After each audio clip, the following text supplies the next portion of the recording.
Assalamualaikum warahmatullahi wabarakatuh. Shalom, Om Swastiastu, Namo Buddhaya, salam kebajikan dan salam sejahtera untuk kita semua.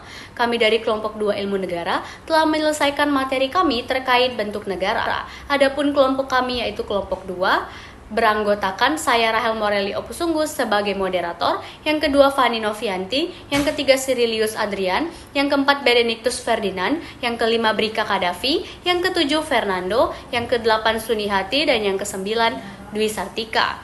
Berikut materi kami mengenai tipe negara, bentuk kenegaraan, sistem pemerintahan, dan bentuk pemerintahan.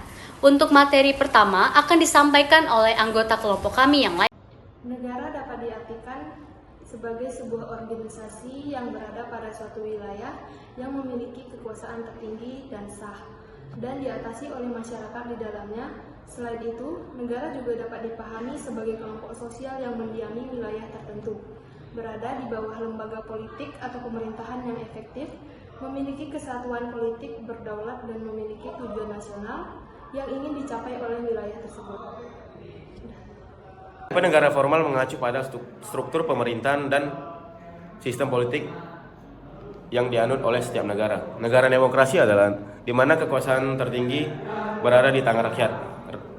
Rakyat secara langsung ataupun tidak langsung terlibat dalam pengambilan keputusan melalui pemilihan umum. Ciri-cirinya adalah persaingan partai politik yang bebas dan adil, pemilihan umum yang berkala dan jujur, adanya pemisahan kekuasaan legislatif, eksekutif, yudikatif, perlindungan hak asasi manusia, terus supremasi hukum. Contoh negara demokrasi adalah Indonesia, Amerika, dan India.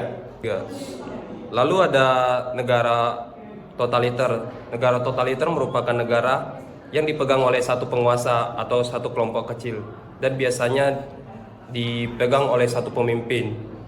Ciri-ciri negara tersebut ialah adanya kepegangan kekuasaan penuh terhadap suatu pemimpin, lalu ada tidak bebasnya kebebasan pers, serta adanya diskriminasi terhadap minoritas, serta terdapat doktrin yang ada di dalamnya. Sekian. Negara otoriter, pengertian negara di mana kekuasaan terpusat pada satu orang atau kelompok kecil, namun tidak setotaliter negara totaliter. Beberapa kebebasan individu masih diizinkan tetapi dalam batasan waktu tertentu.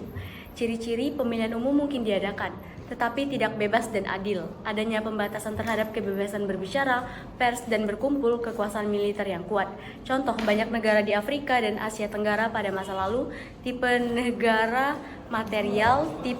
material berkaitan dengan sistem ekonomi dan kesejahteraan masyarakat yang dianut oleh suatu negara. Negara kesejahteraan atau welfare state adalah negara yang bertanggung jawab atas kesejahteraan sosial warganya. Pemerintahan ini menyediakan berbagai layanan publik seperti pendidikan, kesehatan, dan jaminan sosial. Ciri-ciri dari negara kesejahteraan: pajak yang tinggi untuk membiayai program kesejahteraan, regulasi yang ketat terhadap perekonomian, prioritas pada keadilan sosial. Contoh negara-negaranya adalah Skandinavia, ada Swedia, Norwegia, dan Denmark. Selanjutnya ada negara hukum atau rule of law. Adalah negara yang menjunjung tinggi supremasi hukum. Semua warga negara, termasuk penguasa, tunduk pada hukum. Ciri-ciri negara hukum: adanya sistem peradilan yang independen, perlindungan terhadap hak-hak individu, dan kejelasan dan kepastian hukum. Contoh, sebagian besar negara demokrasi modern. Negara sosialis, pengertian negara sosialis, negara di mana alat produksi dimiliki dan dikendalikan oleh negara. Tujuannya adalah mencapai keadilan sosial dengan menghilangkan eksploitasi kelas. Ciri-ciri negara sosialis: ekonomi terpusat, pembagian kekayaan yang merata, kontrol pemerintah yang kuat terhadap perekonomian. Contohnya Uni Soviet pada zaman dulu, lalu Republik Rakyat Tiongkok dengan modifikasi.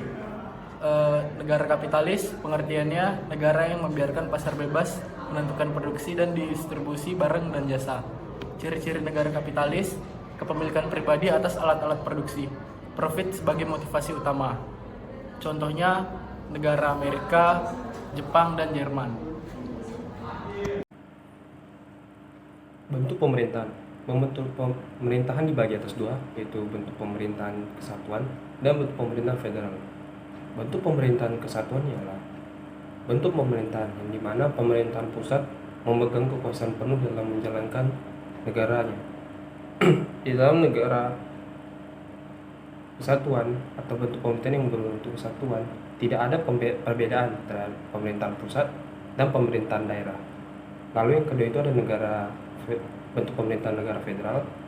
Bentuk negara pemerintahan federal adalah bentuk negara di mana terdapat beberapa bagian negara, atau kata lain, negara tersebut di dalam negara itu terdapat ada negara lain. Lalu bentuk negara federal terdapat pembedaan otonomi daerah tersendiri yang membedakan negara bagian yang ada. Lalu di dalam negara federal terdapat dua pemerintahan, yaitu bentuk pemerintahan pusat atau federal, dan yang kedua bentuk pemerintahan yang diatur oleh negara itu sendiri. Sekian.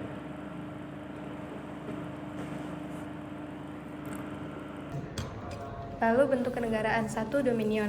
Negara yang merdeka tapi masih mengakui raja atau ratu dari negara lain. Contohnya Kanada, Australia masih mengakui raja Inggris. 2. Koloni. Negara yang masih dikuasai negara lain dan daerah jajahan. 3. Mandat. Negara yang masih dalam pengawasan PBB dan diberikan kemerdekaan secara bertahap. Dan yang terakhir, protektorat. Negara yang mendapat perlindungan dari negara lain dan urusan negara luar negeri diserahkan pada negara pelindung. Jadi, bentuk pemerintahan adalah sistem organisasi dan pengaturan negara yang mengatur bagaimana kekuasaan itu dijalankan, siapa yang memegang kekuasaan, dan bagaimana hubungan antara pemerintah dengan rakyatnya itu sendiri. Bentuk pemerintahan sangat mempengaruhi cara sebuah negara itu diatur, dipimpin, dan juga pengambilan keputusan. Bentuk pemerintahan terbagi menjadi dua, ada bentuk pemerintahan republik dan juga ada bentuk pemerintahan monarki. Saya akan menjelaskan tentang bentuk pemerintahan republik terlebih dahulu. Nah, bentuk pemerintahan republik itu adalah bentuk pemerintahan di mana kepala negara itu dipilih oleh rakyat atau parlemen untuk masa jabatan tertentu. Dan juga kepala negara itu tidak dipilih berdasarkan keturunan ataupun keagamaan. Masa jabatan kepala negara di bentuk pemerintahan republik juga dibatasi, biasanya hanya 4 ataupun 5 tahun. Kekuasaan di bentuk pemerintahan republik ini terbagi menjadi 3, yaitu lembaga eksekutif, legislatif, dan juga yudikatif. Pada bentuk pemerintahan ini terdapat sistem checks dan balance agar lembaga kekuasaan untuk mencegah absolutisme. Kedaulatan berada di tangan rakyat, bukan di tangan satu orang atau satu keluarga. Contoh negara dengan sistem pemerintahan republik antara lain negara kita sendiri, Indonesia, Amerika Serikat, Perancis, Jerman, dan juga India. Bentuk pemerintahan republik dianggap lebih demokratis dibanding sistem monarki karena memberikan kesempatan yang lebih luas bagi warga negara untuk terlibat dan proses pengambilan keputusan. Selanjutnya ada bentuk pemerintahan monarki. Jadi, bentuk pemerintahan monarki adalah sistem pemerintahan di mana kepala negara adalah seorang raja atau ratu yang menduduki posisi tersebut berdasarkan keturunan. Kepala negara berkuasa secara turun-temurun melalui garis keturunan. Masa jabatan kepala negara di bentuk pemerintahan ini tidak terbatas dan biasanya itu berlangsung seumur hidup. Kekuasaan pemerintahan terpusat pada raja atau ratu yang menjadi kepala negara di negara tersebut. Legitimasi kekuasaan berasal dari tradisi dan keyakinan bahwa raja atau ratu memiliki wewenang yang diberikan oleh Tuhan. Rakyat tidak terlibat secara langsung dalam proses pengambilan keputusan pemerintahan. Jadi di bentuk pemerintahan monarki ini juga terbagi menjadi beberapa jenis. Yang pertama ada monarki absolut. Monarki absolut ini berarti di mana raja atau ratu memiliki kekuasaan secara penuh tanpa pembatasan. Selanjutnya ada monarki konstitusional di mana kekuasaan raja atau ratu dibatasi oleh konstitusi. Dan yang ketiga ada monarki parlementer di mana peran raja atau ratu lebih sebagai lambang negara. Sementara kekuasaan efektif itu berada di tangan Perdana Menteri dan parlemen. Contoh negara dengan sistem pemerintahan monarki antara lain Kerajaan Inggris, Kerajaan Thailand, Kesultanan Brunei, dan juga Kerajaan Maroko. Selanjutnya yaitu sistem pemerintahan, yang mana yang pertama itu sistem presidensial, di mana sistem pemerintahan di mana presiden merupakan pusat kekuasaan eksekutif dan negara. Untuk ciri-ciri dari sistem presidensial yaitu presiden sebagai kepala negara dan kepala pemerintahan, presiden dipilih langsung oleh rakyat, dan presiden tidak bertanggung jawab kepada parlemen. Contoh negara yang menganut sistem presidensial yaitu Indonesia dan Amerika Serikat. Selanjutnya, sistem parlementer, yaitu sistem pemerintahan di mana parlemen atau badan legislatif merupakan kekuasaan yang besar untuk mengontrol pemerintah dan membuat kebijakan. Ciri-cirinya yaitu ada pemisah kepala negara dan kepala pemerintahan, Perdana Menteri sebagai pemerintahan, kabinet bertanggung jawab kepada parlemen-parlemen. Contoh negara yang menganut sistem ini yaitu Inggris, Malaysia, dan Hindia. Yang selanjutnya yaitu sistem semi-presidensial, yang mana sistem semi-presidensial sendiri merupakan sistem pemerintahan yang merupakan kombinasi dari sistem presidensial dan parlementer. Untuk ciri-cirinya sendiri yaitu gabungan dari sistem presidensial dan parlementer, presiden dan perdana menteri berbagi kekuasaan, dan contoh negara yang menganut sistem presidensial sendiri yaitu Prancis dan Rusia. Udah. Itu enggak? Terus mana lagi?